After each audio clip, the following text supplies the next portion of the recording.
April ತಿಂಗಳಲ್ಲಿ supreme ಕೋರ್ಟ್ನಲ್ಲಿ ಒಂದು ಕೇಸ್ ನಡೆಯೋದಿದೆ. ಇವತ್ತು ಸಾಂವಿಧಾನಿಕ ಪೀಠ ರಚನೆಯಾಯಿತು ಅನ್ನುವ ಕಾರಣಕ್ಕಾಗಿ ಈ ಸುದ್ದಿ ನಿಮಗೆ ಹೇಳ್ತಾ ಇದ್ದೀವಿ. ಆ ಕೇಸು ದೇಶದಾದ್ಯಂತ ಗಮನ ಸೆಳೆಯುತ್ತೆ, ಪರ ವಿರುದ್ಧ ಚರ್ಚೆಗೆ ಕಾರಣ ಆಗತ್ತೆ. ಯಾವ ಕೇಸು? ಶಬರಿಮಲೆ ಅಯ್ಯಪ್ಪ ಸ್ವಾಮಿ ದೇವಸ್ಥಾನದಲ್ಲಿ ಎಲ್ಲ ವಯಸ್ಸಿನ ಮಹಿಳೆಯರಿಗೆ ಪ್ರವೇಶ ಕೊಡಬೇಕಾ ಕೊಡಬಾರ್ದಾ ಅನ್ನುವುದನ್ನು ಇತ್ಯರ್ಥಪಡಿಸೋದಕ್ಕೆ ಇವತ್ತು ಭಾರತದ ಮುಖ್ಯ ನ್ಯಾಯಮೂರ್ತಿಗಳು ಸಾಂವಿಧಾನಿಕ ಪೀಠ ರಚಿಸಿದರು. ಮುಖ್ಯ ನ್ಯಾಯಮೂರ್ತಿ ಸೂರ್ಯಕಾಂತ್ ಅವರನ್ನು ಒಳಗೊಂಡಂತೆ 9 ಜನ ಸುಪ್ರೀಂ ಕೋರ್ಟ್ನ ಜಡ್ಜ್ಗಳು ಈ ಪೀಠದಲ್ಲಿರ್ತಾರೆ. ಇವತ್ತು ಯಾರ್ಯಾರು ಅನ್ನುವ ಆದೇಶ ಹೊರಗೆ ಬಂತು. ಏಪ್ರಿಲ್ 7ನೇ ತಾರೀಕು ಇದರ ವಿಚಾರಣೆ ಶುರುವಾಗುತ್ತೆ. ಶಬರಿಮಲೆ ಅಯ್ಯಪ್ಪ ಸ್ವಾಮಿ ದೇವಸ್ಥಾನದಲ್ಲಿ ಎಲ್ಲ ವಯಸ್ಸಿನ ಮಹಿಳೆಯರಿಗೆ ಪ್ರವೇಶ ಕೊಡಬೇಕೋ ಕೊಡಬಾರ್ದು ಅನ್ನುವ ಪ್ರಕರಣದ ವಿಚಾರಣೆ ಏಪ್ರಿಲ್ 7ನೇ ತಾರೀಕು ಶುರುವಾಗುತ್ತೆ. 22ನೇ ತಾರೀಖಿನ ತನಕ ವಾದ ಪ್ರತಿವಾದಗಳು ನಡೀತವೆ. ಆ ನಂತರ ಸುಪ್ರೀಂ ಕೋರ್ಟ್ನ ಸಾಂವಿಧಾನಿಕ ಪೀಠ ಅಂತಿಮ ತೀರ್ಪು ಕೊಡುತ್ತೆ. 2018ರಲ್ಲಿ ಜಡ್ಜ್ಮೆಂಟ್ ಬಂದಿತ್ತು. 5 ಜಡ್ಜ್ ಬೆಂಚ್ನಿಂದ 5 ಜನ ನ್ಯಾಯಮೂರ್ತಿಗಳ ಪೀಠದಿಂದ ಜಡ್ಜ್ಮೆಂಟ್ ಬಂದುಬಿಡ್ತು, ಎಲ್ಲ ವಯಸ್ಸಿನ ಮಹಿಳೆಯರಿಗೂ ಪ್ರವೇಶ ಕೊಡಬೇಕು ಅಂತ. ಇಂಥ ವಯಸ್ಸಿನ ಮಹಿಳೆಯರಿಗೆ ಪ್ರವೇಶ ಕೊಡುವುದಿಲ್ಲ ಅಂತ ಹೇಳುವ ಮೂಲಕ ಸಂವಿಧಾನ ಕೊಟ್ಟ ಹಕ್ಕಿನ ಉಲ್ಲಂಘನೆ ಆಗ್ತಾ ಇದೆ ಅಂತ ಸುಪ್ರೀಂ ಕೋರ್ಟ್ ಜಡ್ಜ್ಮೆಂಟ್ ಬಂತು. 4:1 ಜಡ್ಜ್ಮೆಂಟ್ ಅದು, ಅಂದರೆ ಮೆಜಾರಿಟಿ ಆಧಾರದ ಮೇಲೆ. ಯಾವಾಗಲೂ ಇಂಥ ಪ್ರಕರಣಗಳಲ್ಲಿ ಬೆಸ ಸಂಖ್ಯೆಯ ಜಡ್ಜ್ಗಳಿರ್ತಾರೆ, 3, 5, 7 ಹೀಗೆ. ಯಾವ ಜಡ್ಜ್ಮೆಂಟ್ ಹೆಚ್ಚಿನ ಸಂಖ್ಯೆಯ ಜಡ್ಜ್ಗಳಿಂದ ಬರುತ್ತೋ ಅದು ಪಾಸು, ಅದೇ ಫೈನಲ್ಲು ಅಂತ ಮೆಜಾರಿಟಿ ಜಡ್ಜ್ಮೆಂಟ್ ಅಂತಾರೆ. ಇಲ್ಲಿ 4:1 ಆಗಿತ್ತು. ಜಡ್ಜ್ಮೆಂಟಿದ್ದು ಡೀಟೇಲ್ಸ್ ಇದ್ದಾವೆ. ಇಂಟ್ರೆಸ್ಟಿಂಗ್ಲಿ ಪೀಠದಲ್ಲಿ 5 ಜನ ಜಡ್ಜ್ಗಳ ಪೀಠದಲ್ಲಿ 4 ಜನ ಪುರುಷ ಜಡ್ಜ್ಗಳಿದ್ರು, ಒಬ್ಬ ಮಹಿಳಾ ಜಡ್ಜ್ ಇದ್ದರು.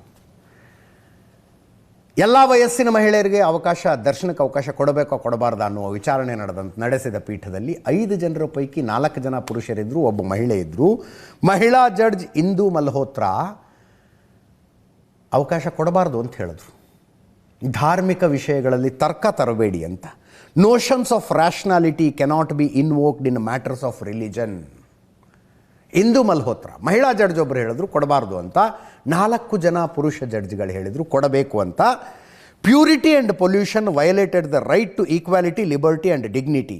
They deemed the custom not an essential religious practice ಅಂತ ಜಡ್ಜ್ಮೆಂಟನ್ನು 4 ಜನ ನ್ಯಾಯಾಧೀಶರು ಕೊಟ್ಟಿದ್ರು 2018ರಲ್ಲಿ. ಇದು ಈ ಜಡ್ಜ್ಮೆಂಟನ್ನು ಪ್ರಶ್ನೆ ಮಾಡಿಕೊಂಡು ದೇವಸ್ವಂ ಮಂಡಳಿ ಮೇಲ್ಮನವಿ ಸಲ್ಲಿಸಿತ್ತು. ದೇವಸ್ವಂ ಮಂಡಳಿಯ ಮೇಲ್ಮನವಿ ಜೊತೆಗೆ 64 ಅರ್ಜಿಗಳಿದ್ದಾವೆ. ಇಂಟ್ರೆಸ್ಟಿಂಗ್ಲಿ ಮಸೀದಿ, ದರ್ಗಾ, ಪಾರ್ಸಿಯ ಈ ಪಾರ್ಸಿಗಳಿರ್ತಾರಲ್ಲ ಅವರ ದೇವಸ್ಥಾನದಲ್ಲಿ ಮಹಿಳೆಯರಿಗೆ ಪ್ರವೇಶ ಇಲ್ಲ, ಅದರದ್ದು ವಿಚಾರಣೆ ನಡೀಬೇಕು ಅಂತ ಅರ್ಜಿಗಳಿದ್ದಾವೆ. ಈಗ 64 ಅರ್ಜಿಗಳಿದ್ದಾವೆ. ಎಲ್ಲವನ್ನು ಕ್ಲಬ್ ಮಾಡಿ ವಿಚಾರಣೆಯನ್ನು ಆರಂಭಿಸ್ತಾರೆ. ದೊಡ್ಡ ವಿವಾದ ಆಗಿತ್ತದು. We still remember.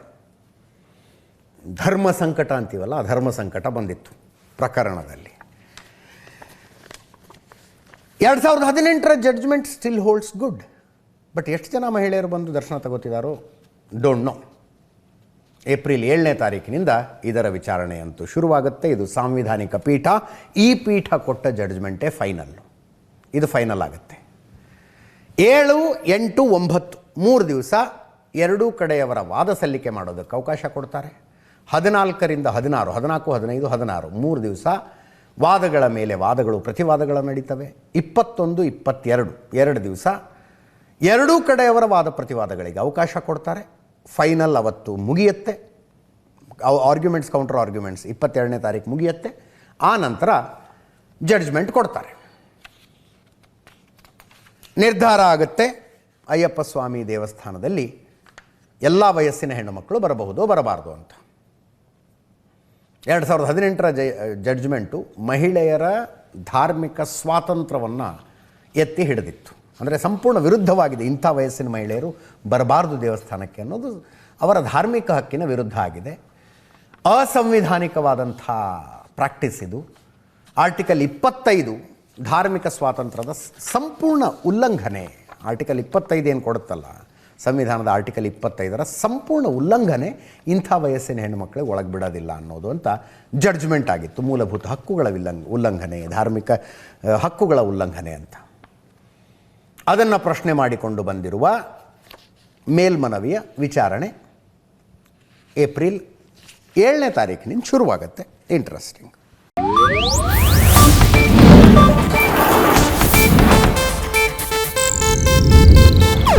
ಇದು ಏಷ್ಯಾನೆಟ್ ನ್ಯೂಸ್ ನೆಟ್ವರ್ಕ್ ಪ್ರಸ್ತುತಿ.